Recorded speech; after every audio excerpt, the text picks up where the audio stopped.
আপনি তো স্বার্থপর,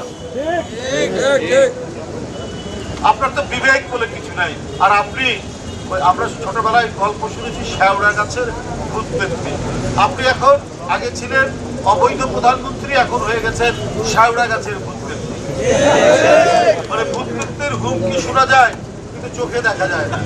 মাঝে মাঝে ভাইরাল হচ্ছে বক্তব্য, কিন্তু কোথা থেকে দিচ্ছেন এই বলে কাছাকাছি আছে,